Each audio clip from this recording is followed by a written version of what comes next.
وہ مقدم تھا لیکن اب وہ ہے نہیں، اور ویسے بھی استغفار کا ذکر دوسری آیت میں آ رہا ہے یا تیسری آیت میں.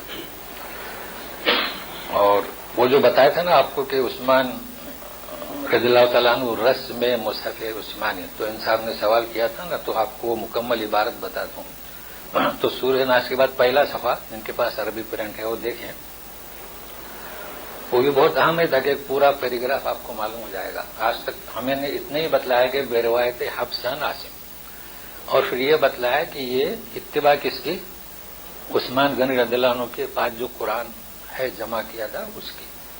لیکن ایک اور چیز ہے، غور سے سنیے گا، حدیث صحیح عبداللہ بن عمر رضی اللہ تعالیٰ عنہما سے، اور غور کریں اس بات پر، اس حدیث پر، تو یہ سمجھ میں آئے گا کہ ابی بن کعب کیوں لکھا ہے. دیکھیے آپ صلی اللہ علیہ وسلم کیا فرماتے ہیں، خذوا القرآن من 4، 4 سے قرآن حاصل کرو. اب ذہن ہمارا جائے گا خلفائے راشدین، ابن عباس جو افقہ کلام تھے، یعنی کلام اللہ کو سب سے زیادہ سمجھنے والے، اس لیے کہ آپ صلی اللہ علیہ وسلم کی شاید دعائیں تھیں. لیکن کیا فرماتے ہیں سنیے گا، عبداللہ ابن مسعود، ابی بن کعب، معاذ بن جبل، سالم مولا ابی حذیفہ رضوان اللہ تعالی اجمعین، خلفائے راشدین میں سے ہیں. تو کیا کہہ رہے ہیں کہ ان سے قرآن حاصل کرو. کیوں بھائی؟ خلفائے راشدین کا درجہ اپنی جگہ، ابوبکر صدیق کا درجہ اپنی جگہ، تو عثمان غنی رضی اللہ تعالیٰ عنہ نے کہاں سے حاصل کیا؟ تو آپ دیکھ رہے ہیں اخیر میں ابی بن کعب عن النبی صلی اللہ علیہ وسلم، اسے کہتے ہیں سند. اب اگر یہ ابی بن کعب سے نہیں پڑھتے تو اسے کیا کہیں گے؟ سند کمزور، 4 میں سے. تو یہ عبارت اب مکمل ہو گئی. اچھا کیوں ایسا؟ یہ سوال باقی رہے گا نا. اس کی وجہ یہ ہے کہ جتنے بھی دیگر حضرات تھے، چاہے خلفائے راشدین ہوں، وہ قرآن ضرور یاد کرتے تھے، سنتے تھے. حضرت علی رضی اللہ تعالیٰ عنہ تو آپ کے ساتھ ہی رہتے تھے، مگر کسی سے بھی سنتے تھے، کسی سے بھی سننے پر اکتفا کرتے تھے. کھیتی میں گئے، ادھر وہی نازل ہوئی، صحابہ کو سنا گیا، یاد کر لی، تو پوچھتے تھے آج کیا وہی نازل ہوئی؟ تو یہ نازل ہوئی. مگر یہ 4 ایسے نہیں تھے. اپنے آپ کو فارغ کر لیا تھا نبی کریم صلی اللہ علیہ وسلم کو قرآن جب نازل ہو وہی تو یاد کرنے پر. تو فرق معلوم ہوا. تو براہ راست نبی کریم صلی اللہ علیہ وسلم سے ان لوگوں نے حاصل کیا. باقی وہ بھی صحیح تھا. پھر کسی نے پوچھ لیا حضرت عمر رضی اللہ تعالیٰ عنہ سے، تو بولے کل یہ سورہ نازل ہوئی تو مجھے پڑھا دو. لیکن کافی فرق ہے نا، اس لیے اب پوری عبارت ہو گئی. اب ایک چیز باقی ہے، روایا حفص اور شعبہ، تو انشاءاللہ پھر کبھی. اب رہا استغفار، تو آپ ساتھ میں رہیے گا. تو سنیے، اعوذ باللہ من الشیطان الرجیم، انا لننصر رسلنا والذین آمنوا فی الحیاة الدنیا وَيَوْمَ يَقُومُ الْأَشْهَادُ. دیکھیے پہلے پڑھنے کے تعلق سے دنیا، دیکھیے ہم اردو میں کہتے ہیں کہکشاں، کہتے ہیں نا، امان، تو دونوں میں نون ہے. کہکشاں میں بغیر نقطے کے، اور امان میں نون پر نقطہ ہے. تو اسی کی پیروی کرتے ہوئے ہمارے یہاں قرآن بھی ایسی پڑھتے ہیں دنیا. تو کہاں ہے نون؟ دیکھا آپ نے؟ نون تو نہیں ہے. غلط ہوا کہ نہیں ہوا؟ کیونکہ یا الف کے بعد یہاں نون ہے ہی نہیں، نہ نقطے والا نہ بغیر نقطے کا. تو آپ کہکشاں کیوں پڑھتے ہیں؟ تو اس کی اصلاح کریں اپنے اپنے بچوں کی. سب سے پہلے تو کیا پڑھیں گے؟ فی الحیات الدنیا، ہے نا. اب آپ غور سے پڑھیں ان کی قرات، یہ کبھی دنیا نہیں کہیں گے. تو یہی تو ہے نا بھائی، جس طریقے سے نبی کریم صلی اللہ علیہ وسلم فرماتے کہ ان 4 سے سیکھو، تو ہمیں کس سے سیکھنا چاہے؟ آپ سمجھتے ہیں کس سے سیکھنا چاہے؟ عربوں کی قرات پہ خیال رکھیے. عربی لہجہ، قریشی لہجہ، ایک ہمارا لہجہ ہے انڈین لہجہ. اب ترجمہ سنیے. یقیناً، لازماً ہم مدد کرتے رہے ہیں ہمارے رسولوں کی اور ان کی جو ان کے پیروکار ہیں. آمنو کا ترجمہ اس طرح کر دیا. دنیاوی زندگی میں یہ ایک پیراگراف ہوا، ایک جملہ ہوا. دوسرا سنیے، اور جس دن گواہ اٹھ کھڑے ہوں گے، یعنی اس سے مراد کیا؟ آخرت کا دن بعضوں نے کیا ہے، حالانکہ اس پر کافی سمجھنا ہے. تو اس میں سب سے پہلی بات جو ہمیں سمجھنا ہے کہ مدد کریں گے ایک دنیاوی زندگی میں، پھر آخرت میں بھی. پھر دنیاوی زندگی کی کیفیت کیا ہے، نوعیت کیا ہے؟ تو سب سے پہلے دیکھیے، ان یعنی یقیناً، نا یعنی ہم، یعنی اللہ تعالیٰ کہہ رہے ہیں. ل لازمن، پھر نصر یعنی مدد، پھر نون، ننصر یعنی ہم. تو دو دفعے ہم، دو دفعے تاکید. اس کو ذہن میں رکھیے. النصر مدد، ین لگائیں گے یا تو وہ مدد کریں گے، تا تو آپ مدد کریں گے، تو ان میں مدد کروں گا، نن تو ہم مدد کریں گے. یہ چار سیگے. کوئی بھی سیگا لیجئے، کھانے کا پینے کا کوئی بھی. تو تاکید کے ساتھ قطعی بات ہے کہ ہم ہمارے رسولوں کی مدد کرتے تھے نہیں، کرتے رہے ہیں. کیونکہ جہاں یہ سیگا ہوگا نا تو اس کے دو معنی نکلتے ہیں، ایک تو حاضر کے اور ایک مستقبل کے. تو آخرت کے دن کریں گے، تو ترجمہ کیا ہوگا؟ کرتے رہے ہیں. آدم علیہ السلام سے لے کر نوح علیہ السلام سے لے کر جتنے بھی انبیاء گزرے ہیں، ہم مدد کرتے رہے ہیں یا کر رہے ہیں، بھی صحیح ہے ترجمہ. یہ ایک بات ہوئی مدد کرنے کی، ایک بات. ابھی دوسری بات تو پہلے اس سے فارغ ہو جائیں. اب آپ بتائیے کہ قطعی طور پر کہا گیا ہے، لیکن کتنے انبیاء کو قتل کیا گیا ہے نا؟ یہودی کے بارے میں ہے، یقتلون الانبیاء بغیر حق. تو جمع ہوئی، سب جانتے ہیں زکریا علیہ السلام، یحییٰ علیہ السلام، عیسیٰ ابن مریم کو بھی تو انہوں نے ان کے بموجب قتل کرنے کی سازش کی، اور نہ جانے کئی انبیاء کو. تو آپ سمجھ رہے ہیں نا سوال؟ لننصرو انا، ہم مدد کریں گے، کرتے رہے ہیں. اور یہاں کیا دنیا میں دیکھا انبیاء قتل ہوئے. ابراہیم علیہ السلام کو لیجیے، انگار میں پھینکا گیا. سورہ بروج، اصحاب الاخدود، وهم على ما يفعلون بالمؤمنين شهود، النار ذات الوقود، ہے نا؟ انگار دہکائی گئی اور ڈالتے گئے. تو رہا انبیاء کے تعلق سے قتل کیے گئے، رہا پیروکاروں کے تعلق سے تو گڑھے کھود کر دفن کر دیے گئے، انگار میں جھونک دیے گئے. اور آپ دیکھ رہے ہیں، سنتے ہیں کہ بوسنا سے لے کر برما تک دکھ اور درد بھری مصیبتیں جھیل رہے ہیں مسلمان، کہ سننے والے، دیکھنے والے ٹی وی میں ان کے دل سے بھی آہ نکلتی ہے. پھر کیا مطلب آیت کا؟ سمجھنا ہے نا. اسی کا نام ہے افہام، تدبر قرآن، ادراک، شعور. بات یہ ہے، دیکھیے، دو چیزوں کو سمجھنا ہے. آیت بالکل درست ہے. جب تک کہ ہم ایمان کی حقیقت کو نہیں جانتے، یہ بات سمجھ میں نہیں آئے گی. نصرت اللہ کی کیا ہے ہم نہیں سمجھتے، یہ بات سمجھ میں نہیں آئے گی.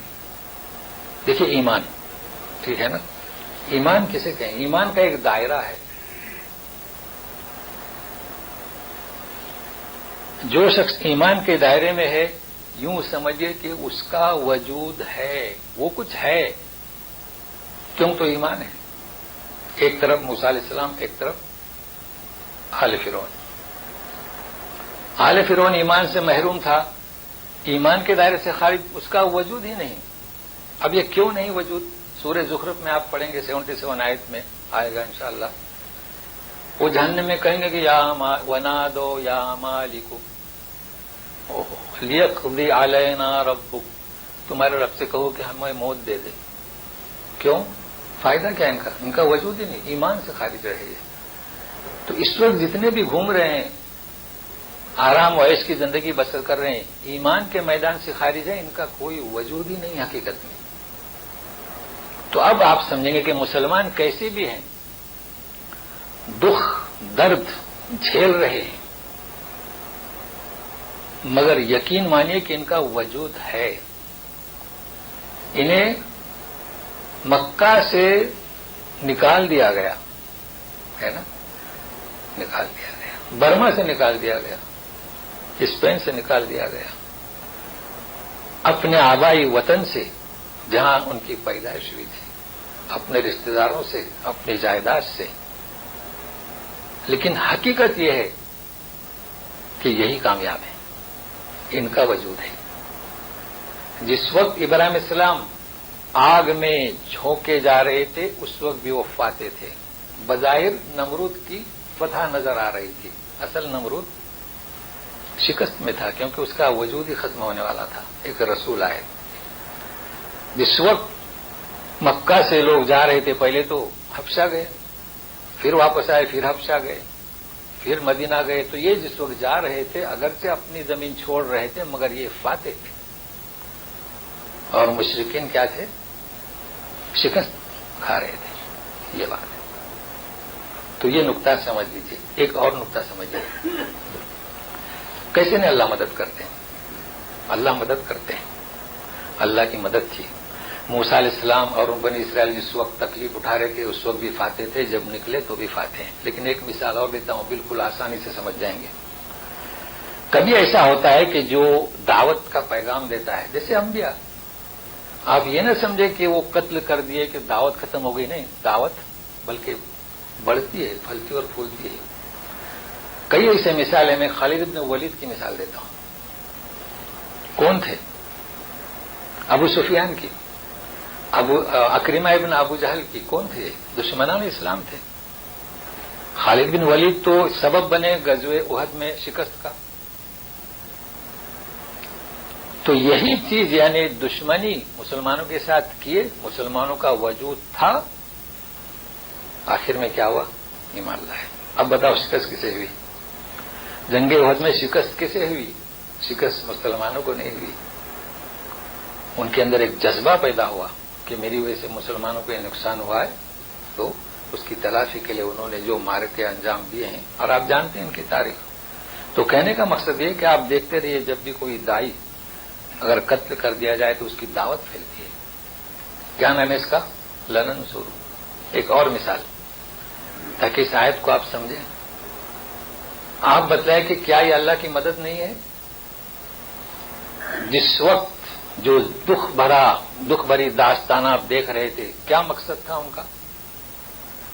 کہ اپنے پرانے دین کی طرف آ جائیں، اس دین کو چھوڑ دیں. ہے نا، جیسے سورہ کہف میں اگر دیکھ لیا تو رزم کریں گے، آؤ اپنے دین میں پھرنے پر مجبور کریں گے.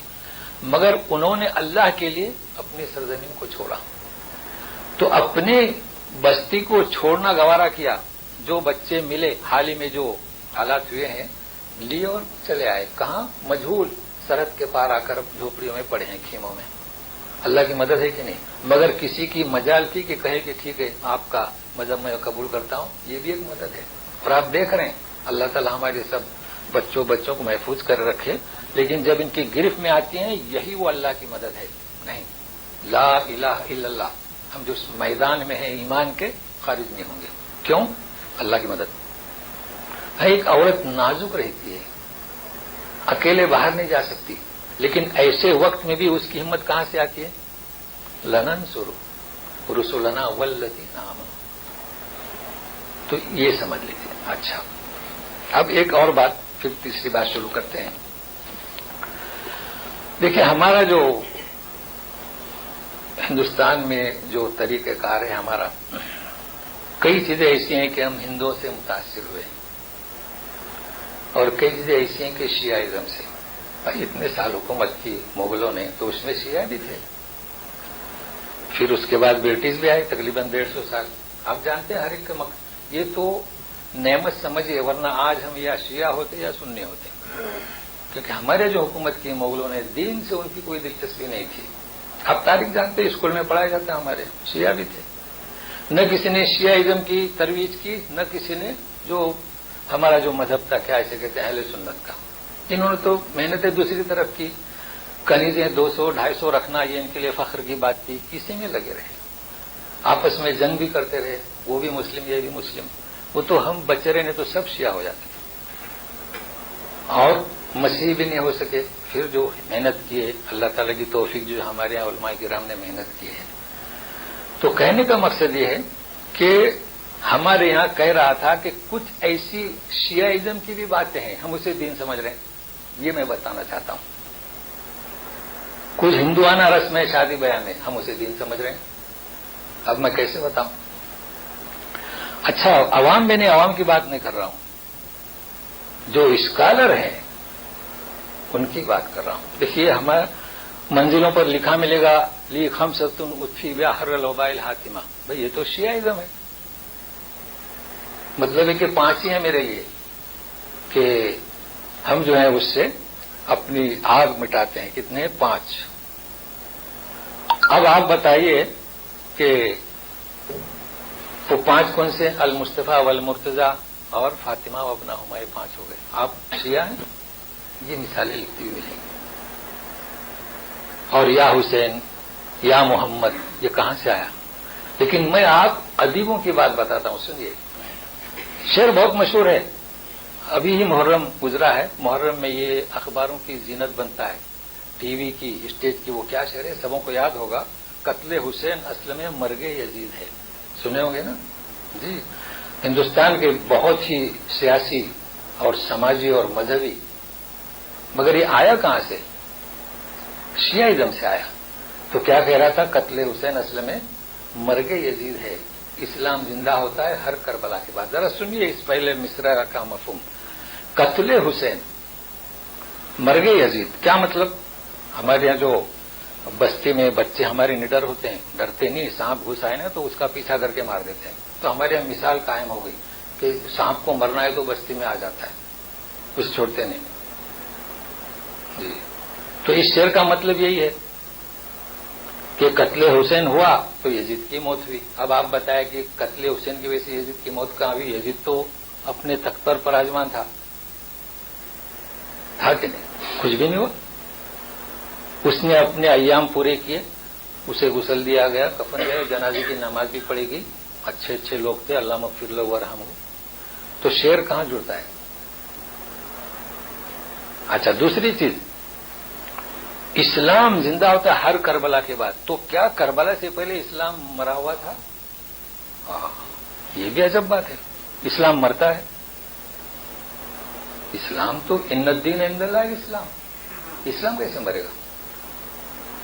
کیا مطلب اس کا؟ لے لیا, تدبر نہیں, تفقہ نہیں, قرآن سے جڑے نہیں. کربلا سے مراد کیا؟ کربلا تو اس کا نام نہیں تھا, جنگ.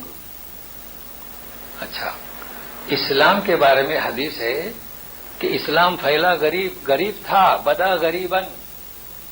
مکہ میں کیسے ابتدا ہوئی اس کی؟ غریباً سیعود و غریباً. غریب یعنی کہ کمزور لوگ شروع میں ایمان لائے. پھولا پھلا چائنا اسپین سب طرف گیا, پھر لوٹے گا کہاں تک؟ مکہ مدینہ. مرنے کی بات کہاں سے آ گئی؟ تو ایسا نہیں ہے. اچھا دوسری چیز, جب یہ ذکر چھیڑا ہوں تو آپ کو میں سمجھاؤں, اصل میں مختصر ہی صحیح. پہلی بات یہ کہ جنگ اسے کیوں کہتے ہیں, آپ ذرا غور کیجئے. حسین السلام مدینہ سے ہجرت کر کے روانہ ہو گئے یہ بچوں لے کر. مکہ میں عبداللہ بن زبیر پر ہاتھ لوگوں نے بیعت کی تھی. اب وہاں تو رہ نہیں سکتے نا, تو کوفہ والوں نے بلایا تو نکلے. آپ بتائیں کہ جنگ کے لیے نکلے تھے؟ نہیں. اچھا کربلا کے میدان میں آپ نے کیا اختیارات دیے, آپشن کیا دیے کہ مجھے یزید کے پاس لے جاؤ. تو پہلے کیا ہوتا تھا, یہ جو حاکم بنتے تھے نا, امیر معاویہ رضی اللہ تعالیٰ نے خود ہی نہیں گئے مدینہ میں بیعت لینے, اپنا نمائندہ بھیجا. دیکھو یہ غور سے سنیے گا. تو وہ کہہ رہے تھے کہ نہیں آپ ہمارے ہاتھ پر بیعت کریں یہاں کربلا کے میدان میں. سمجھ رہے ہیں نا فرق کو؟ یہ کہہ رہے تھے کہ نہیں میں, اچھا دوسرے بھی آپشن تھے, واپس بھیج دیا جائے یا کہیں جنگ ہو تو وہاں بھیج دیا جائے. تو آپ بتائیے کہ یزید کے پاس کیا جا کر یوں کہنے والے تھے کہ میں بیعت نہیں کرتا ہوں؟ اس کے لیے نہیں نا، صلح کے لیے. آپ کو کوئی بادشاہ بلائے تو میں آپ سے نہیں کہتا ہوں، وہیں جا کے کہوں گا. تو آپ وہاں جا کے کیا کہیں گے؟ صلح کی بات کریں گے نا. تو وہ تو صلح کی بات کر رہے تھے. کیا وہ جنگ کے لیے اپنے معصوم بچوں کو لے کر گئے تھے؟ جی. تو بہرحال یہ اس کی میں نے حقیقت بتا دیا کہ ضروری نہیں کہ اسلام میں نے جنگ ہو اور پھر جو ہے اسلام زندہ ہو. ٹھیک ہے، اگر آپ جنگ بدر کے بارے میں کہہ سکتے ہیں، کیونکہ نبی کریم صلی اللہ علیہ وسلم سے دعا کی تھی کہ اگر میرے یہاں پر یہ صحابہ اگر کامیاب نہیں ہوئے تو پھر یہ کیا فنا ہو جائے گا. لیکن وہاں مرنے کی بات نہیں ہے. جلا کہہ سکتے ہیں، ترقی کہتے ہیں کہ اسلام کی نشأت ثانیہ، تجدید، جیسے کہ محمد بن عبد الوہاب نے کی. یعنی مسلمان مرتے ہیں، مسلمانوں میں خرابیاں پیدا ہوتی ہیں. اسلام تو اپنی جگہ پر ہے. تو بہرحال یہ ضمناً بات تھی. اصل یہاں بتلانا کیا تھا کہ انا ننصر رسلنا والذین آمنوا، ہم یقیناً مدد کرتے ہیں. آج بھی مدد ہے. اچھا، اب یہ مدد، ایک چیز اور، مدد کسے کہیں گے؟ ہم لوگ مدد تصور کرتے ہیں کہ ابھی جلدی نہیں، دور اندیشی. مدد جلدی نہیں آتی. بھائی موسیٰ علیہ السلام کو مدد کب آئی؟ جب فرعون کا لشکر آ گیا تب حکم ہوا کہ لٹھیا مارو. تکالیف اٹھائی کہ نہیں اٹھائی؟ ابراہیم السلام کو مدد کب آ گئی؟ جب انگار میں جھونک دیا گیا اب وہ ہجرت کرے. کامیاب ہوئے کہ نہیں ہوئے؟ صحابہ کرام تو شدت تو تکالیف تو اٹھاتے ہیں. تو مدد جو آتی ہے وہ دیر آیت درست آیت. اس چیز کو بھی ذہن میں رکھیے گا. اور پھر یہ کہ یہ امتحان کے لیے. اب دوسرا پہلو ہم شروع کرتے ہیں. وَيَوْمَ يَقُومُ الْأَشْهَادُ. جی، جو گزشتہ درس میں میرے ہیں وہ بہت جلدی سمجھ جائیں گے. شہید اور اس سے شاہد. شاہد ہے نا گواہی دینے والا. گواہی کسے کہتے ہیں؟ سورہ یوسف میں جائیے، شہید شاہد من اہلیہ. جیسے کہ ہم اور آپ گواہی دیتے ہیں کورٹ میں، محکمہ میں، نکاح کے مجلس میں. اس کی جمع کیا؟ شہود. دلیل کیا؟ یہ گرامر کیسے بنے؟ سورہ بروج میں جائیے، اذ ہم علیہم بالمؤمنین شہود. دیکھیں، بالمؤمنین شہود. تو وہ گرامر کس سے بنا؟ قرآن سے بنا.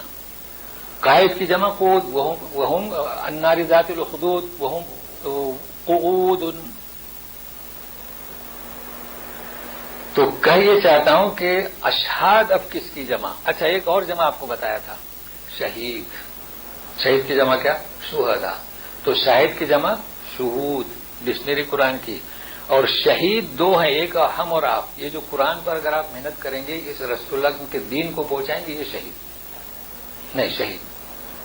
شاہد ہو گیا. شاہد جو دیکھے، وہ تو بات ختم ہو گئی شاہد کی. شاہد جو دیکھے، آپ کے نکاح کو دیکھے، وہاں گواہ دے، اس کی جمع شہود. شہود یعنی حاضرین. اب دوسری بات شہید. شہید کی جمع کیا؟ شہداء. تو شہید دو قسم کے. پہلا کون سا؟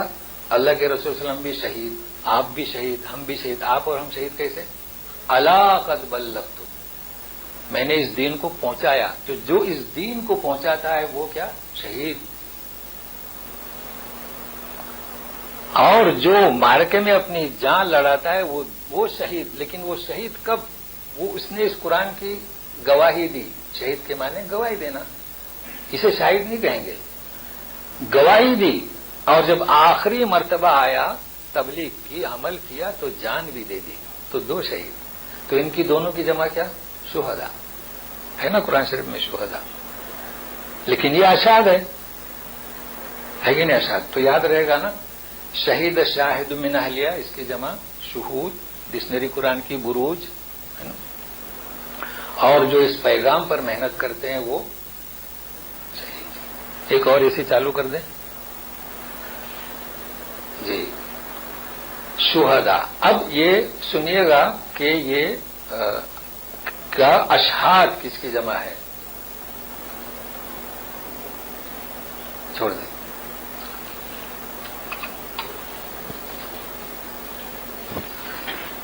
تو ذہن میں رکھیے گا، نیچے نیچے اوپر نہیں. ہاں چلیے الحمدللہ. تو کیا کہہ رہے تھے ہم؟ یاد رہے گا نا، شاہد کی جمع کیا؟ شہود.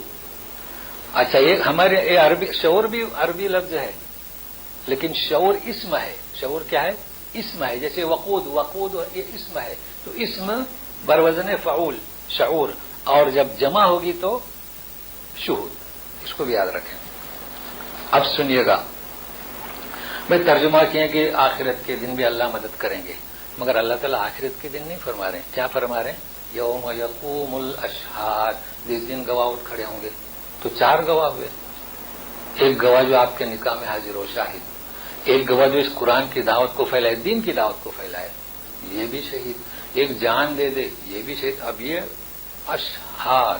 تو سنیے گا، ہے نا، اس کا نام تدبر ہے نا جی. آسان ہے، سمجھ سکتے ہیں. دیکھیے، قیامت کا دن ایک اور دن ہے. آپ جانتے ہیں قیامت کا دن کب ہے، ٹھیک ہے نا. اب پھر آئے گا ساہ پر دوسرے صفحے اگر پہنچتے ہیں تو. اور ہم یہ بھی بتا چکے ہیں کہ قیامت تو بہت ہے، چھوٹی قیامت، بڑی قیامت، جس کی موت ہو جائے اس کی قیامت. لیکن اصل قیامت کون سی ہے؟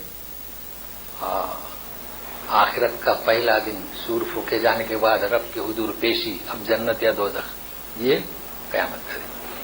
تو یہاں جو کہا جا رہا ہے، قیامت کے دن میں سے ہی، آخرت کے دن میں سے ایک مختص وقت کا نام یوم الاشہاد، ایک خاص وقت کا نام. ورنہ آخرت کا دن، مگر آخرت کا دن کون سا؟ تو اشہاد کب کہا جاتا ہے؟ جب ایک خاص معین زمن اور وقت اور مجلس کو پیش کرنا. وہ کون سی مجلس؟ سنیے گا. یوم یقوم الروح والملائکۃ صفا صفا، فرشتے بھی سب بسب کھڑے ہوں گے، انبیاء بھی ہوں گے، پیروکار بھی ہوں گے، اور وہاں تو فرشتوں سے پوچھا جائے گا تو وہ بھی گواہی دیں گے. تو اب فرق یاد کر لیے، یہ اشہاد میں فرشتے بھی شامل ہیں. اب دنیا میں تو فرشتے نہیں ہیں. دنیا میں تو فرشتے لکھتے ہیں، وہ گواہی دیتے ہیں، دعا کرتے ہیں، استغفار کرتے ہیں، سب کچھ کرتے ہیں. تو یہ خاص وقت ہے. اب ٹھیک ہے، آخرت کا دن ترجمہ ہو گیا، لیکن نہیں، ترجمہ کیا کریں گے؟ جس روز گواہ اٹھ کھڑے ہوں گے. کون؟ سب وہاں کھڑے ہوں گے. یوم یقوم الاشہاد. اب دوسری آیت، یہ کون سا دن ہوگا؟ یوم یقوم الاشہاد. یوم لا ينفع الظالمین معذرتهم ولهم اللعنة ولهم سوء الدار. یہ کون سا دن ہوگا؟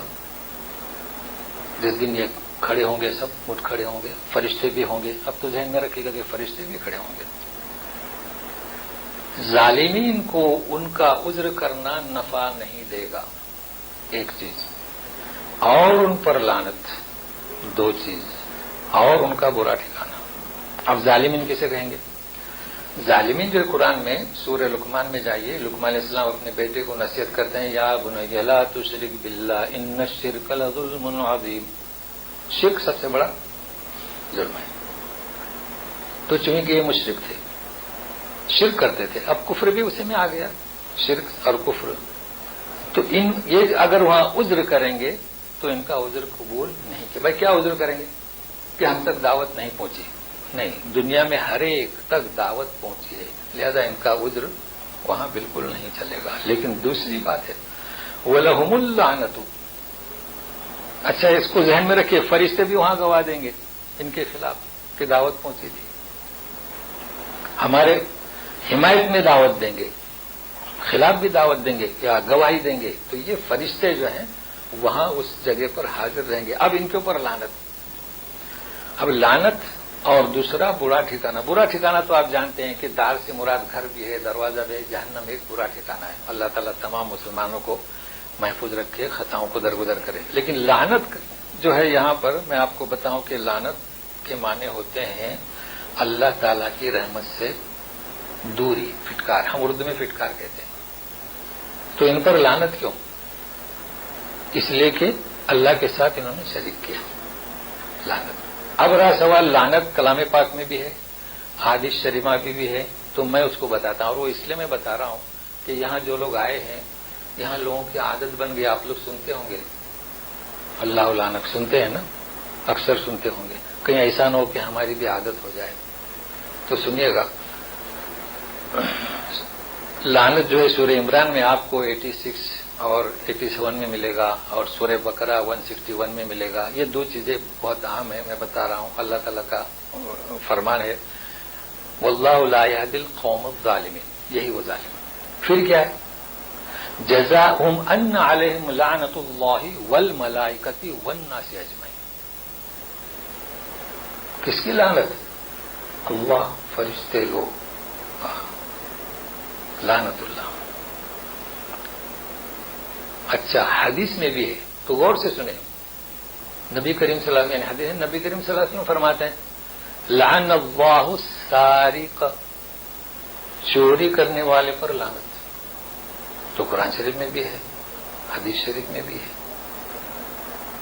اب ایک حدیث ہے مومن کی شان نہیں، یکون لعانا شتاما، مومن کی شان نہیں کہ وہ لعنت کرے اور گالی دے. اب اسے سمجھنا ہے، بس یہ میں سمجھانا چاہتا ہوں. بس اب آپ پورا قرآن دیکھیے، اللہ تعالیٰ کیا فرماتے ہیں؟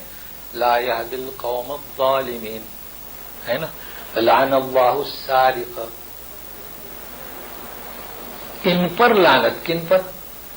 الذین کفروا، سورہ بقرہ کی آیت نہیں پڑھا میں نے.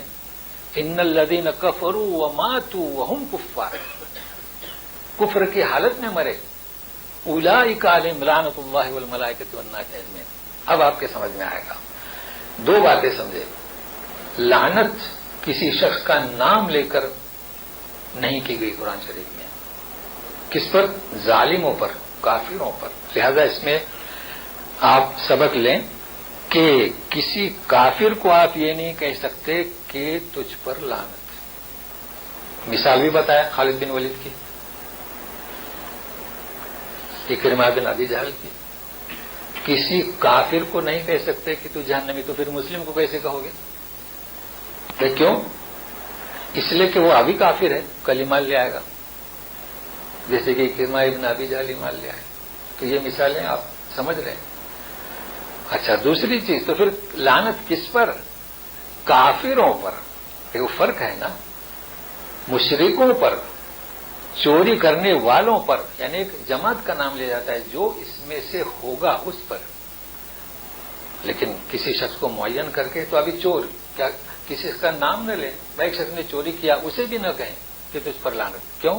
تو وہ کل توبہ کر لے. الا من تاب وآمن وعمل عملا صالحا. تو یہ ہے لعنت کا سوال. اچھا، دوسری چیز، مومن کو لعنت کرے ہی نہیں. کیوں کرے؟ عادت کیوں بناتا ہے اس کی؟ اچھا چلیے، ابو جہل کے بارے میں، یہ تو وہم کفار ہے نا. اللہ تعالیٰ نے فرما دیا تبت یدا ابی لہب، یہ تو فیصلہ ہو چکا. لیکن ایک شخص نے کہا، ابو جہل جب وفات پا چکا تھا تو شتامن، یہی لفظ استعمال کر دیا. فرمایا لا تسبوا الاموات، مردوں کو گالی مت دو. کیوں؟ ہماری عادت بن جائے گی نا. چلیے اس بہانے سے امام احمد بن حنبل، ایک شخص گیا. دیکھیے اس وقت شیعہ لوگوں کا زور تھا. یہ جو تو اس وقت جو خطبے ہوتے تھے نا کہ ان پر لعنت لعنت، اور حضرت علی وغیرہ خلفائے راشدین کی تعریف ہوتی تھی. تو امام احمد بن حنبل ظاہر ہے کہ سمجھدار، تو اس نے کہا کہ آپ یزید کو لعنت کیوں نہیں کرتے؟ ہوا تو جواب کیا دیا؟ تیرا باپ بھی نہیں کرتا تھا یزید پہ لعنت. میری فکر کرتا ہے تیرا باپ بھی تو نہیں کرتا تھا. باپ سے کوئی پوچھا تو بھائی یزید پہ لعنت کیوں کرے؟ تو انہوں نے کہا کہ یزید پر کیا کسی پر، یہی اسے سمجھا ہے کہ کسی پر بھی لعنت کی عادت مت بناؤ. تو کیوں ہمارے یہاں کچھ لوگ یزید پر لعنت کرتے ہیں نا، اور کچھ کہتے ہیں کہ لعنت اس وجہ سے، لعنت تو ہمیں کرنا ہی نہیں چاہیے. اس لیے کہ وہ جو جنگ تھی وہ اسلام اور دشمنی کی نہیں تھی. سامنے دشمن تھے، وہ یزیدیت کی اور حسینیت کی تھی. کیا مطلب یزیدیت اور حسینیت؟ یزید چاہتا تھا کہ میرے نام پر میرے ہاتھ سے بیعت کرو. حسین کیا چاہتے تھے کہ بیعت اس طرح نہیں ہوگی، یعنی مشورے سے. تو کس کی جنگ ہوئی؟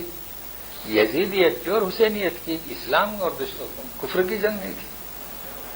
تو بہرحال یہ لعنت کے تعلق سے اللہ تعالیٰ ہمیں محفوظ رکھے، چونکہ معاشرے کا اثر ہوتا ہے سن سن کر. اب دوسری آیت شروع کیجیے.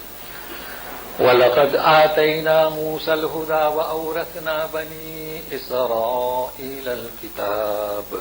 ہم نے موسیٰ کو کتاب دی، ہم نے موسیٰ کو ہدایت دی. اب غور سے سنیے، ہدایت دی، ٹھیک ہے، اور بنی اسرائیل کو کتاب وراثت میں دی. تو معلوم ہوا کہ ہدایت اور چیزیں، کتاب اور چیزیں. ورنہ یوں کہتے تھے نا کہ ہم نے ہدایت دی اور بنی اسرائیل کو وراثت میں دی، یا ہے کہ ہم نے موسیٰ کو کتاب دی. تو کتاب، موسیٰ کو کتاب کی بات نہیں ہو رہی، موسیٰ علیہ السلام کو کس کی بات ہو رہی ہے؟ ہدایت کی، الہدا. اچھا، ایک ہدایت تو آپ جان چکے ہیں، میں بتا چکا تھا کہ ایک ہدایت تو آپ رہبری کریں، اور ایک ہدایت جو داخلی جو اللہ دیں، اس کے بارے میں پہلے گفتگو ہو چکی ہے. یہاں الہدا سے کیا مراد؟ ہدایت کسے کہتے ہیں؟ ہدایت جب موسیٰ علیہ السلام کو دی گئی تو یہتدی بہ، وہ اس لیے دی گئی کہ موسیٰ علیہ السلام خود اس سے ہدایت حاصل کریں اور لوگ بھی حاصل کریں. وہ کون سی ہدایت تھی؟ سب سے پہلے آپ کو عصا دیا گیا، الہدا ہوا، دیکھا الف لام ہے،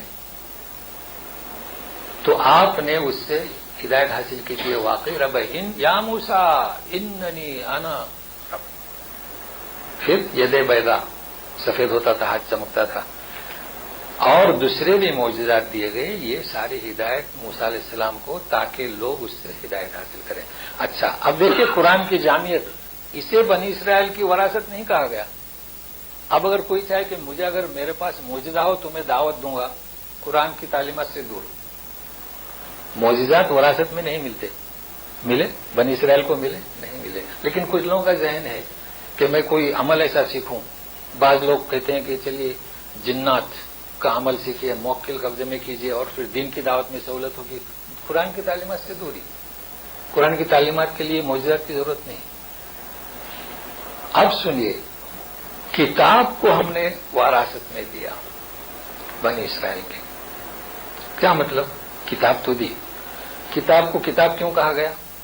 اس لیے کہا گیا کہ وہ جو 10 احکام تھے لکھے ہوئے آئے، اور اس کے بعد میں جیسے بھی وحی نازل ہوتی وہ لکھی گئی، اور آج بھی ہے. وہ کس پوزیشن میں، تو ظاہر کہ اس میں تحریف ہوئی، لیکن اصلی پوزیشن میں ہوگی. اور ہماری بھی کتاب چونکہ لکھی ہوئی ہے، تو ہم نے کتاب دی، لیکن یہ وارث بنے بنی اسرائیل. یہ صرف موسیٰ کے علیہ السلام کے زمانے تک نہیں تھی، بلکہ بنی اسرائیل آخری نبی آنے تک. جی، تو یہ ہے وہ کتاب. اچھا، اب یہ کتاب کیسی دیکھیے، ھدی وذکریٰ لأولی الالباب. اب الف لام نہیں ہے، کتاب کی صفت ہے جو سراسر ہدایت تھی.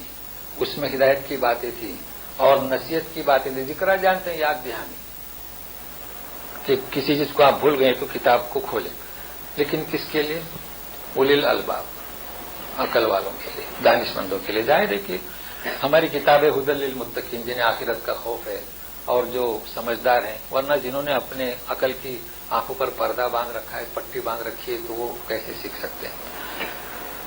اب جو ہے آج کا موضوع، مطلب آج کے درس کی روح سمجھیے، یا رسول کو حکم ہو رہا ہے فاصبر ان وعد اللہ حق واستغفر لذنبک وسبح بحمد ربک بالعشی والابکار.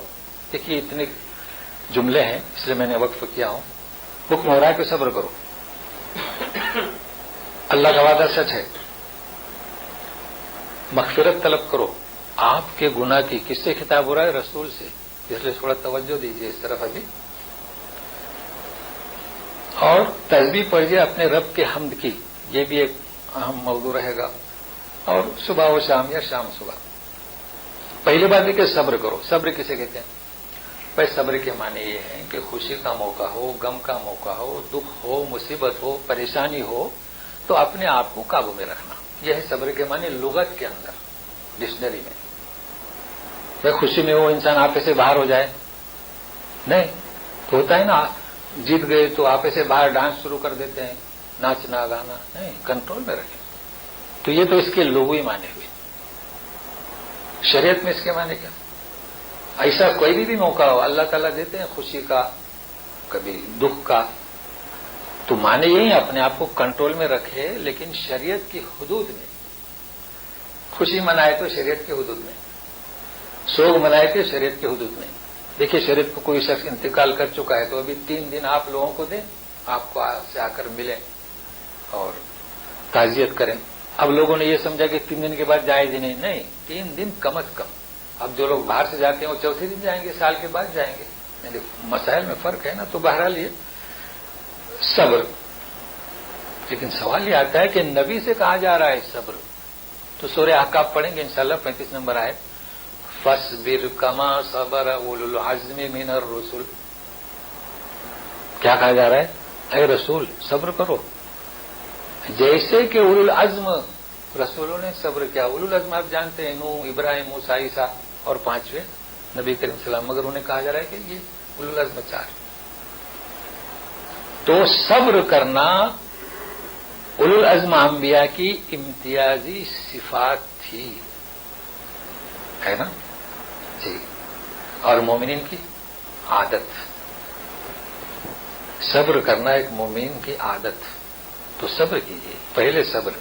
ہمیشہ صبر کرنے والا اللہ کی معیت ہوتی ہے. تو ہمیں عادت کون سی ہونی چاہیے؟ صبر ہمیشہ.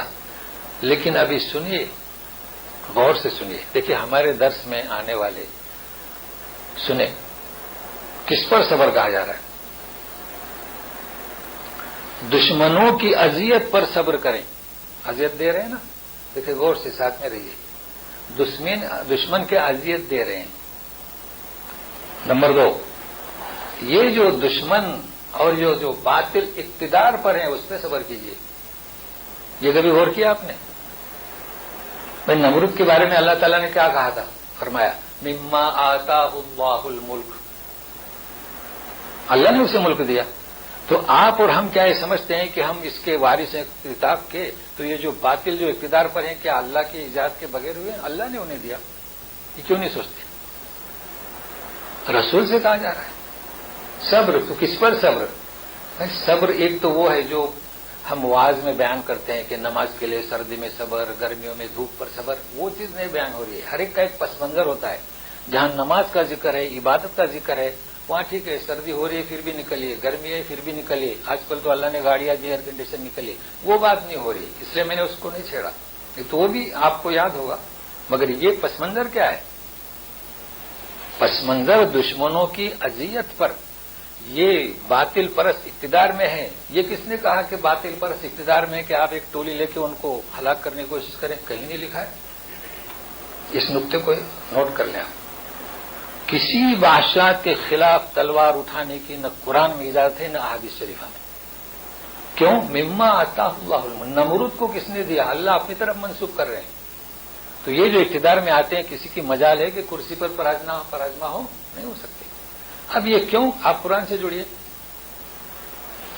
تو کیا کہہ رہا تھا کہ اس پر، لیکن ابھی اور سنیے، توجہ سے سنیے. یہ تو دشمن کی بات ہوئی. اپنے لوگوں کے مزاج پر صبر کیجیے. ابھی ہم آپ ہیں نا، ہر ایک کا مزاج ملتا ہے کیا؟ کوئی جلدی آتا ہے، کوئی دیر سے آتا ہے. تو کیا ہم صبر نہ کریں؟ کریں کہ نہیں کریں؟ کوئی نہیں بھی آتے ہیں تو صبر تو کر. اللہ کے رسول کو حکم ہوا ہے. بدوی، اس نقطے کو یاد رکھیں. بدوی جو ایمان لائے تھے، یا محمد، اللہ حکم ہوا کہ یا محمد نہیں، اللہ تعالیٰ پکارتے ہیں یا ایھا الرسول یا ایھا النبی. اور کہاں ہے محمد کہاں ہے؟ نہیں. تو یاد رکھیں اپنے لوگوں کے ہر ایک کا مزاج مختلف ہے، اس پر بھی صبر کیجیے. اپنے لوگوں کے معاملات پر صبر کیجیے. اپنے لوگوں کے طریقے کار پر صبر کیجیے. ورنہ ہم پیغام نہیں پہنچا سکتے. پہنچا سکیں گے؟ آپ کی بیوی کا مزاج الگ ہے، آپ کا الگ ہے، بس کیسے صبر کریں گے؟ فاصبر. اس کے مزاج پر صبر کیجیے. وہ کوئی دشمن ہے؟ وہ آپ کی اپنی ہے، بچوں کی ماں ہے. تو فاصبر کما صبر اولو العزم. تو سنیے، صبر کیجیے ہر وقت، صبر کا دامن. مگر یہ پس منظر کو جانے. فاصبر جی. تو انشاءاللہ ہم سب اس کا عملی طور پر ثبوت دیں گے، اور خاص کر اپنے جو ساتھی ہیں ان کے لیے صبر سے کام لیں گے. سنیے، ان وعد اللہ حق. اللہ کا وعدہ سچا ہے. کئی دفعے آیا یہ حق کا لفظ. آج دوسرا پس منظر ہے. پہلے یہ آیا تھا کہ سچا مذہب ہے اسلام، اس کی بات نہیں ہو رہی. آج مثبت ہے، اس کی بات نہیں ہو رہی ہے. دشمنوں کے مقابلے میں تمہاری مدد نصرت ہوگی حق، یہ اس کے معنی سچا. وَاسْتَغْفِرْ لِذَنبِكَ، مغفرت چاہو اپنے گناہوں کی. اس کلمے کو سمجھنے کے لیے آپ ہم کو سمجھنا ہے وَاسْتَغْفِرْ اور کفر اور ذنب اور سیئات. تو ساتھ میں ہے نا میرے جی. میں آپ کو آسان کرنے کی کوشش کرتا ہوں. سورہ آل عمران 193 اللہ تعالیٰ نے کلمات سکھا ہے فاغفر لنا ذنوبنا وکفر عنا سیئاتنا. تو ذنب اور سیئہ ایک ساتھ میں آیا، ٹھیک ہے. پھر واستغفر یعنی ہم مغفرت چاہیں تو غفر امین کون اللہ، تو وغفر اور کفر ایک ساتھ میں آیا. اب اگر اس چار چیزوں کو نہیں سمجھیں گے تو یہ آیت کو نہیں سمجھ سکتے. تو کیا مطلب ذنب کا اور سیئہ کا، اور کیا مطلب غفران کا اور کفارے کا؟ تو سنیے. مغفرت اسے کہیں گے کہ یہ اختیار اللہ کو ہے، ہم مانگے، ہمارے اختیار میں نہیں، آسان کیے دے رہا ہوں. اور کفر کسے کہیں گے؟ کفر کے معنی ازالہ کرنا. تو ترجمہ کیا ہو گیا؟ اللہ مغفر لنا ذنوبنا، ہمارے گناہوں کی مغفرت کر اور ہماری سیئات کو ازالہ کر دے، ظاہر کر دے. تو سیئات کو ظاہر کرنے کا اختیار آپ کو ہے اور ذنب آپ کو نہیں. اب کیسے؟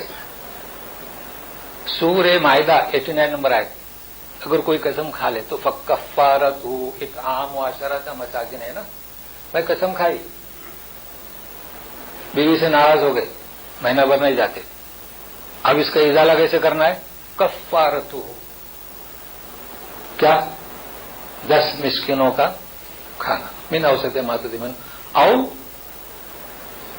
کسوتہ او فک رقبہ ومن لم یجد. دیکھیے مسئلہ غور سے سنیے، ہمارے یہاں جو ہے رواج غلط ہے. او اس کے بعد فمن لم یجد فصیام ثلاثۃ ایام. یہاں پر یہ لگے کیا سے کہیں گے، جو مطبخ یہاں کہتے ہیں، لوگ آ کے کفارہ دیتے ہیں 300 ریال یہاں کے حساب سے دیتے ہیں، تو 10 مسکینوں کو تھیلی بھر بھر کے دیتے ہیں. ہمارے یہاں روزہ، تو آپ نے سن لیے روزہ نہیں، آپ کو اختیار کیا دیا جا رہا ہے؟ عشرۃ مساکین او یا کپڑے. عشرۃ مساکین یعنی یہ اردو والے سمجھیں گے نہیں نا کہ 10 مسکینوں کو کھانا کھلا، او یا 10 مسکینوں کو کپڑے، یا غلام آزاد کرو. جیل میں دیکھو کوئی قیدی ہے کیا؟ ومن لم یجد، اگر یہ ممکن نہیں تو اختیار نہیں ہے پہلے روزے کا. یہ ایک مسئلہ تھا ضمناً، لیکن ہم یہ آپ کو بتاتے ہیں کہ یہ سیاح ہے، بتانا یہ چاہتا تھا. یہ تو ہماری عادت ہے نا، مسائل بھی پیش کرتے ہیں جی. تو سیاح کسے کہیں گے؟ ازالہ کرنا ہمارے آپ کے اختیار میں ہے. آپ نے کفارہ دے دیا، زائل ہو گئی نا. ہاں، ذنب آپ زائل نہیں کر سکتے. اچھا چلیے اور ایک، ان الحسنات یذہبن السیئات، بھی قرآن شریف کی آیت ہے سورہ ہود کہ نیکیاں کرو تو برائیاں مٹ جائیں گی، تو یعنی زائل ہوں گی. تو میری بات کو یاد رکھیں کہ سیئہ یعنی ناپسندیدہ چیز آپ کے ہاتھ میں ہے ازالہ کرنا. آپ نے بیوی کو ایک طلاق دے دی، اللہ کو ناپسندیدہ چیز، آپ اسے زائل کیسے کریں گے؟ رجوع کر لیں. اب تو واضح ہوا نا. ذنب کسے کہیں گے؟ ذنب بڑا گناہ ہمارے اختیار میں نہیں. فاغفر لنا ذنوبنا. لیکن سنیے اور بھی یاد کیجیے گا، ذنب کسے کہیں گے؟ اس کا انجام برا. اب دیکھیے غور سے سنیے، سورہ شعراء آیت نمبر 14، موسیٰ علیہ السلام فرماتے ہیں حکم ہوا کہ جاؤ فرعون کے پاس. دیکھیے ذنب کے معنی بتا رہا ہوں. تو کہتے ہیں کہ وَلَهُمْ عَلَيَّ ذَنبٌ فَأَخَافُ أَن يَقْتُلُونِ. یقتلون یعنی یقتلونی، ان کو میں نے گناہ کیا تھا، جانتے ہو نا گناہ، ایک کو مکہ مارا تھا فقضى علیہ. تو ذنب کے آپ زائل نہیں کر سکتے. میں نے جو بتایا تعریف اس کو ذہن میں رکھیں. سیاح ناپسندیدہ آپ اس کا ازالہ کر سکتے ہیں، اس لیے کفرنا سیئاتنا. ذنب کو آپ زائل نہیں کر سکتے. دیکھو کیا کہہ رہا ہوں، انجام برا. اب موسیٰ علیہ السلام سے ذنب صادر ہوا، انجام کیا؟ مشورہ ہوا کہ انہیں پکڑ کے قتل کر دو، ہوا نا؟ دیکھیں انجام برا ہوا نا؟ تو آپ سمجھے تو فاغفر لنا، اب اس کے معنی سمجھیں گے تو سیئہ ناپسند عمل آپ اسے زائل کر سکتے ہیں، نہیں کیے تو ان الحسنات نے کیا کیجیے، ٹھیک ہے نا؟ لیکن یہ جو ہے ذم، چاہے بڑا ہو چاہے چھوٹا ہو، انجام برا اس کا کون معاف کر سکتا ہے؟ اللہ ہی کر سکتا ہے، اس لیے فاستغفر۔ تو معلوم ہو واستغفر کی روح سمجھ رہے ہیں نا جی؟ ابھی اور بھی چیزیں رہیں گی، آپ بعد میں سوالات کریں۔ تو واستغفر لذنبک، اپنے گناہوں کی مغفرت طلب کیجیے جو اللہ ہی کے ہاتھ میں ہے، واستغفر۔ لیکن اب سوال یہ آتا ہے کہ رسول سے کون سا ذم ہوا؟ سورہ فتح، انا فتحنا لک فتحا مبینا، ہے نا؟ فتح ہم نے دی، فتح مکہ، لیغفر لک ما تقدم من ذنبک وما تاخر، تاکہ آپ کو معاف کرے پچھلے اگلے سارے ذم۔ اب ذم کا معنی کیا؟ گناہ کریں گے نا۔ سورہ توبہ میں جائیے، عفا اللہ عنک لما اذنت لہم، اب آپ سمجھیں گے کہ رسول سے کیوں کہا جا رہا ہے۔ سورہ توبہ میں کیا کہا جا رہا ہے؟ اللہ نے معاف کر دیا، اور پھر سوال ہو رہا ہے کہ لما اذنت لہم۔ دیکھیے دونوں آیتوں میں جوڑ کیسا ہے، ما تقدم من ذنبک وما تاخر۔ اب جب سورہ توبہ میں آپ سے کیا صدور ہوا، منافقین آئے، کہا انہوں نے عذر پیش کیا کہ ہم تو جنگ میں نہیں آ سکتے، اپنی اجازت دی۔ اب کیا ذنب ہوا؟ تحقیق نہیں کی، وہ جھوٹ، انہوں نے عذر جو جھوٹ کیا، تو اللہ تعالیٰ نے پہلے فرمایا کہ عفا اللہ عنک، دیکھیے اللہ کے ہاتھ میں ہے، اس کا ازالہ ہو سکتا ہے۔ تو ذنب کیا؟